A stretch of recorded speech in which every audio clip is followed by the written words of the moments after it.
Welcome to Unit 4, The Practice of Inner Conversation. I'm Diana Lindsay. In our last unit, we talked about the need for us to take charge of our own healing. And in this unit, we're going to talk about one of our most valuable tools and allies in that, our own bodies. We're going to be looking at how that intuitive sense of how we are can be developed. We're going to talk about how we can calm ourselves to hear through relaxing and listening and meditating. We're going to go into different areas around visualization, one that looks forward and visualizes something that we wish, and one that listens and through imagery hears. And last, we're going to see whether we can wrap all of this up to actually trust our bodies to assist us with our medical decisions. Michael Lerner, who's worked with the Commonweal Cancer Program for more than 20 years, said putting these four elements of healing together, we could say that intuition is like a compass guiding us. Imagery is the language of the unconscious that connects us with sources of energy for healing.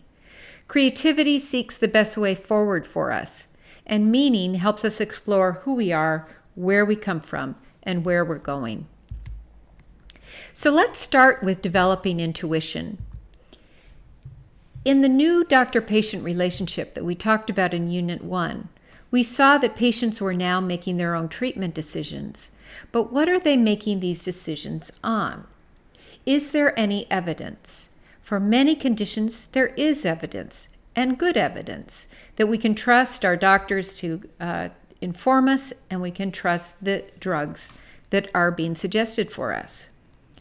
But in many other cases, the evidence is not so good.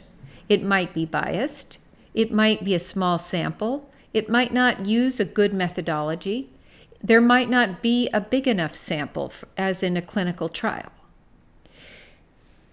If the evidence in either case, whether good or bad, we still don't know whether that evidence applies to us as individuals. So when faced with all of this conflicting information, patients often rely on their own intuition. Now, Michael Lerner again said that intuition may seem like a weak reed on which to rely, but in fact there's a sizable scientific literature showing that intuition is a key factor in decision-making in business, science, the military, and many other fields. Because the key benefit of intuition is that it helps us draw on sources of knowing that we do not know that we know. Seymour Epstein wrote a paper called Demystifying Intuition that's on your reading list. He said that intuition is neither magical nor mystical. It's simply the recovery outside of awareness, primarily of tacit information acquired from experience, or less often responding to entirely new situations, according to the principles and attributes of the experiential intuitive system. So it's not just memory and an ability to access it faster, but it can also be something new. Let's see how this works. How do we experience intuition? Well, it might be a kind of gut feeling. We might feel it in our intestines, literally. It might be a popping up of an idea that we're pretty sure is all ours. It might be a voice. You might hear guidance. It might be a body sensation, just a feeling uncomfortable, a attraction or repulsion. But in any case, I'd like to consider that it's a gift from our unconscious and something worth considering. Now, we actually have something called intuition cells or neurons. I'm fascinated by intuition, and so I read a lot about it. Here's just some of the books that I've enjoyed. But one thing I really love about all the authors is that when they do talk about the marvels of intuition, they often use the phrase surprisingly good. Our intuition is surprisingly good at helping others. It's surprisingly good at complexity, and it's surprisingly good at detecting danger. I think that surprise is actually one element of our intuition. It takes us out of our rational experience and it offers something else.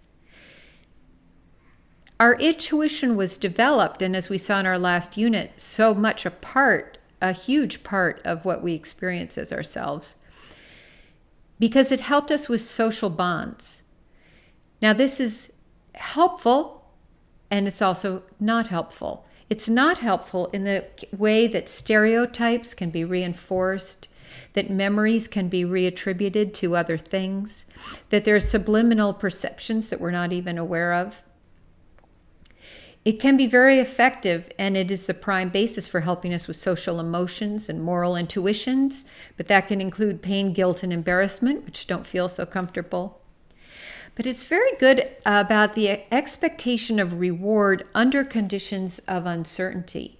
We give ourselves the optimistic feeling that even in this moment, we'll be able to get through. Humor also comes from this area because I think it helps recalibrate intuitive judgment. It helps us resolve uncertainty, if only for a moment. Blakesley, who wrote The Body Has a Mind of Its Own, says intuition is your capacity for quick and ready insight. The cells are called von Economo cells, after von Economo, and they're found in our frontal insulas and anterior cingulate cortex. We're born with 28,000 of them, but by the age of 4, we have a sense of our world, and so we have 184,000 neurons ready to quickly deliver that assessment and insight into the world up to us. But we continue to grow to 193,000 as an adults. Now, apes only have 7,000.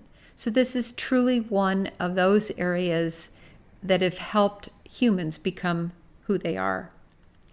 They are more numerous in the right brain, and we talked last time about how I really wanted to go find my way into that right brain, and this turns out to be one reason why that was a good search.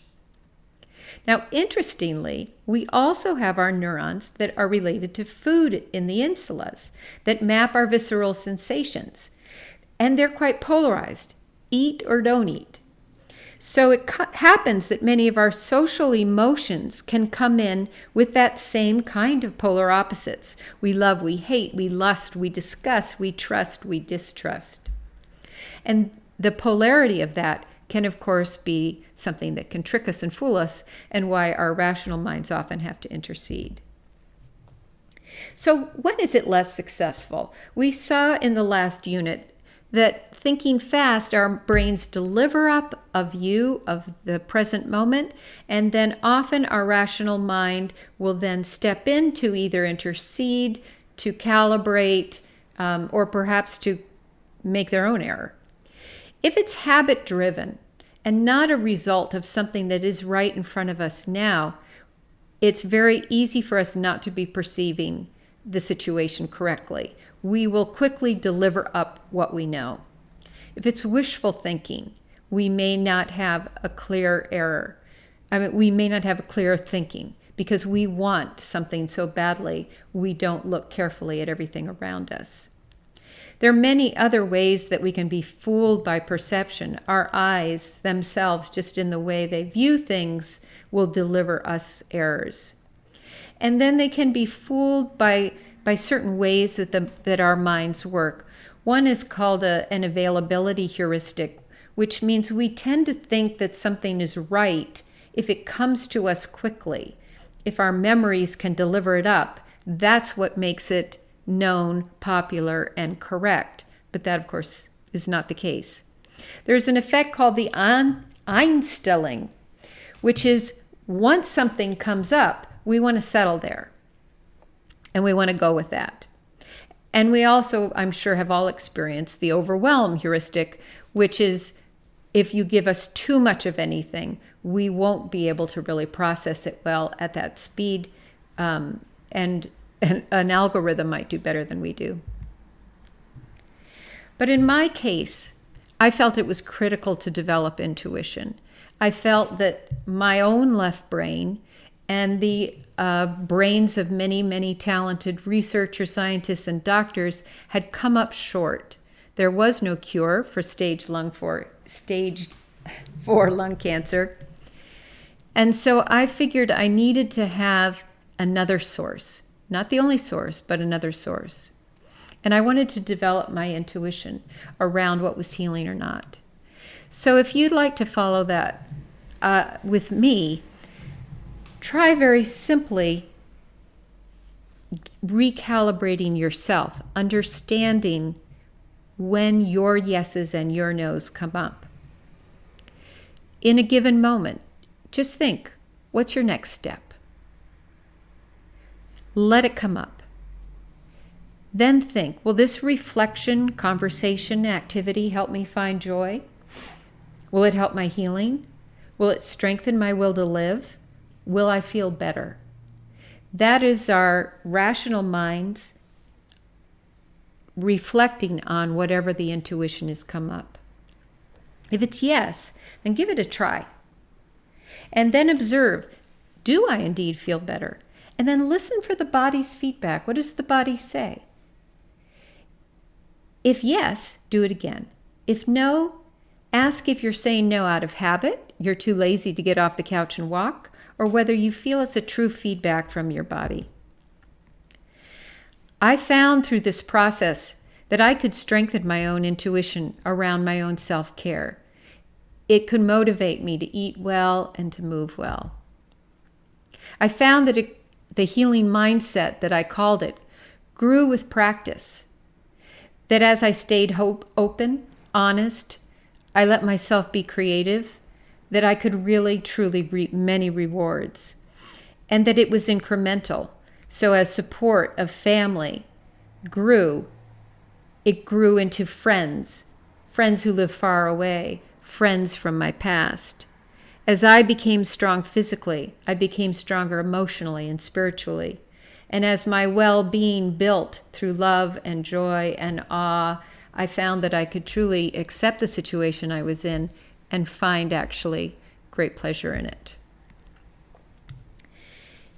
Each of those moments of intuition were like a dot, something I tried again.